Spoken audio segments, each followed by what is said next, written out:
जलौजिया। आइए रुक करते हैं खबरों की ओर। हैदराबाद के तेलंगाना विधान परिषद के 2 स्नातक निर्वाचन क्षेत्रों में 14 मार्च को होने वाले मतदान के लिए प्रचार अभियान लगभग उसी प्रकार से किया जा रहा है जैसा विधानसभा चुनाव के लिए होता है। इस चुनाव में मुख्य रूप से सत्ताधारी दल टीआरएस और विपक्षी दलों भाजपा तथा कांग्रेस के बीच मुकाबला होना है, जिसके लिए तीनों ने जीत का दावा किया है। पिछले साल दुब्बक विधानसभा उपचुनाव में अप्रत्याशित हार के बाद टीआरएस खम्मन, नलगोंडा, वारंगल और हैदराबाद, रंगारेड्डी, महबूबनगर स्नातक निर्वाचन क्षेत्रों में जीत हासिल करना चाहती है। पार्टी ने पूर्व प्रधानमंत्री वीपी नरसिंह राव की बेटी एस वाणी देवी को है हैदराबाद, रंगारेड्डी, महबूबनगर सीट से चुनाव का टिकट देकर सबको चौंका दिया। मध्य प्रदेश विधानसभा में शिवराज सरकार की लंबी जद्दोजहद के बाद आखिरकार धर्म स्वातंत्र विधेयक पारित हो गया है। विधेयक पारित होने पर मुख्यमंत्री शिवराज सिंह चौहान ने खुशी जाहिर की है। साथ ही उन्होंने धर्म परिवर्तन करने वालों को चेतावनी देते हुए कहा कि बेटियों के जीवन को तबाह करने वालों को चैन से नहीं जीने दिया जाएगा। पिछले विधानसभा सत्र आहूत न हो पाने के चलते इसे कैबिनेट में अध्यादेश लाकर पारित किया गया था, वहीं अब विधानसभा में इसे मंजूरी मिल गई है। उत्तराखंड में नेतृत्व परिवर्तन की चर्चाओं के बीच आज सीएम त्रिवेंद्र सिंह रावत देहरादून पहुंच गए हैं। उनके देहरादून पहुंचते ही कई तरह के कयास लगाए जा रहे हैं। सीएम सुबह करीब 11 बजे जॉली ग्रांट एयरपोर्ट पहुंचे। इस दौरान भाजपा नेताओं और कार्यकर्ताओं ने उनका स्वागत किया। इसके बाद वे घर के लिए निकल गए हैं। वहीं सीएम त्रिवेंद्र के शाम 4 बजे राजभवन जाने की चर्चा है। हालांकि राजभवन ने इससे इनकार किया है। जानकारी के अनुसार सीएम ने राजभवन से अभी तक कोई समय नहीं लिया। चर्चाएं यह है कि सीएम इस्तीफा दे सकते हैं, हालांकि इसकी कोई आधिकारिक पुष्टि नहीं है। रैपिड प्रारूप में गत विश्व शतरंज चैंपियन कोनारू हम्पी को वर्ष की श्रेष्ठ बीसीसी भारतीय महिला खिलाड़ी चुना गया। महज 15 साल की उम्र में ग्रैंड मास्टर बनी हम्पी के साथ महिला पहलवान विनेश फोगाट, धाविका दुती चंद, निशानेबाज भनु भाकर और हॉकी कप्तान रानी रामपाल होड़मेल की, जिन्हें 40 सदस्य जूरी ने पिछले महीने नामित किया था। हम्पी को प्रशंसकों ने सबसे ज्यादा वोट दिए। 4 मैच की टेस्ट सीरीज में इंग्लैंड को 3-1 से धोने के बाद अब भारतीय टीम की निगाहें T20 सीरीज कब्जाने पर होगी। 12 मार्च से 20 मार्च के बीच अहमदाबाद के नरेंद्र मोदी स्टेडियम में 5 मैच खेले जाएंगे। फटाफट क्रिकेट में रोमांचक मुकाबले की उम्मीद की जा रही है। T20 फॉर्मेट पर भारत इंग्लैंड दोनों का ही रिकॉर्ड अच्छा है। ऐसे में बाजी कौन मारता है यह देखना दिलचस्प होगा। एक्ट्रेस सनी लियोनी ने बॉलीवुड में अपनी एक अलग पहचान बनाई है और उन्होंने कई फिल्मों और गानों में काम किया है। सनी लियोनी के करोड़ों फैंस हैं जो उनकी एक झलक के लिए बेताब रहते हैं। तो वहीं इस बात से हर कोई वाकिफ है कि सनी लियोनी बॉलीवुड में आने से पहले एडल्ट फिल्मों में काम करती थी। अब इसी को लेकर सनी लियोनी ने हाल ही में दिए एक इंटरव्यू में बड़ा खुलासा किया है। उन्होंने बताया कि उनके पति डेनियल को उनका इस तरह से काम करना जरा भी नहीं पसंद है।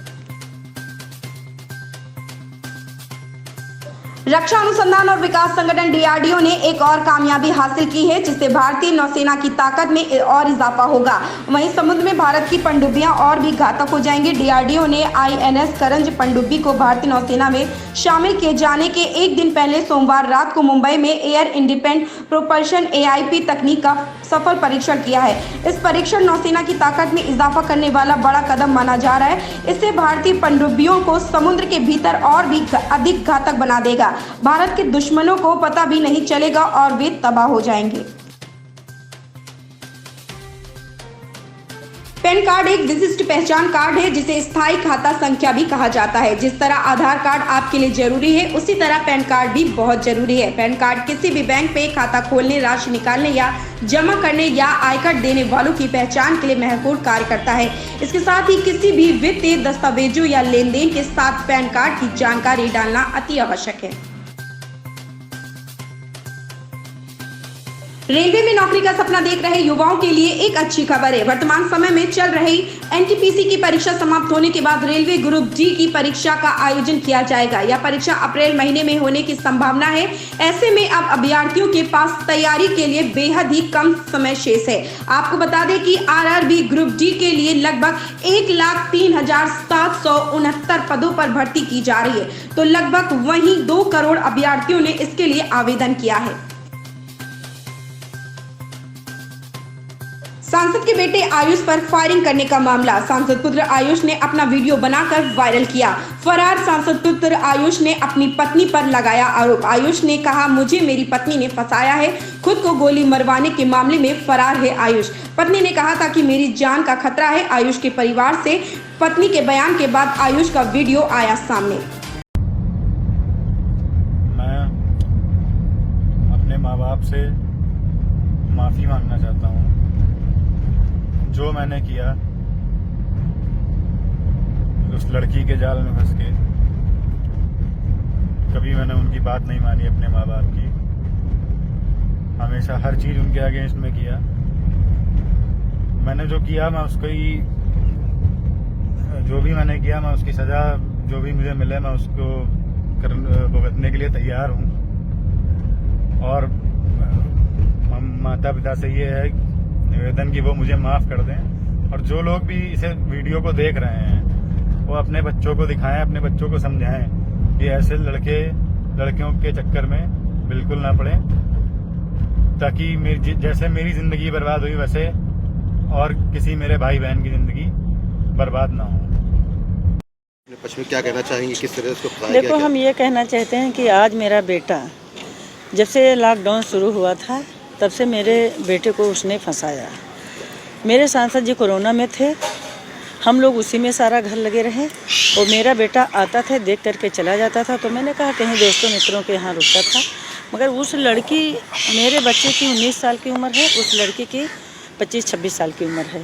तो मेरे बच्चे को ऐसा चंगुल में फंसाया कि मेरे बच्चे को बर्बाद कर दिया। वो जानती थी कि ये सांसद हैं, विधायक हैं, तो इनके पास बहुत ज़्यादा सब चीज़ होगा और इसके बेटे को चंगुल में फंसा लेंगे तो मैं कदा इनकी बहू बन के रहेंगी। जब शादी ना हुआ ना ब्याह हुआ तो किस चीज़ की मेरी बहू, किस चीज़ की मेरी बहू? तो हम ये कहना चाहते हैं, अब जो हुआ, अब हम लोग तो दुखी अपने बच्चे से है ही हैं। क्यों इतनी तेज तर्रार महिला है कि आप लोग उसके बयान देखा होगा, हर जाके मीडिया वालों से जाके घुस करके अपने मीडिया वालों से हम लोगों को बदनाम किया कि मेरे वो जो हैं सांसद और विधायक तो हैं, तो इस तरह का काम किया, हम वहीं की जायदाद प्रॉपर्टी लेंगे। और जब भाई मेरे सामने ना शादी हुई, ना ब्याह हुआ, ना कुछ है, मेरे बेटे को फंसाया गया। इतने साल की मेरे बेटे की उम्र है और इस तरह की इस महिला ने फंसाया है। और जबकि उसकी अभी छानबीन तो हो रही है, उसकी शादी भी हो चुकी है, उसका बच्चा भी है। अभी आगे जाके अभी देखिए, अब तो छानबीन शुरू हुई, अभी देखिए क्या क्या होता है। ठीक है। ऐसी ही बड़ी खबरों से जुड़े रहने के लिए आप देखते रहें इंटरनेट मीडिया। लेटेस्ट अपडेट पाने के लिए अभी सब्सक्राइब करें इंटरनेट मीडिया।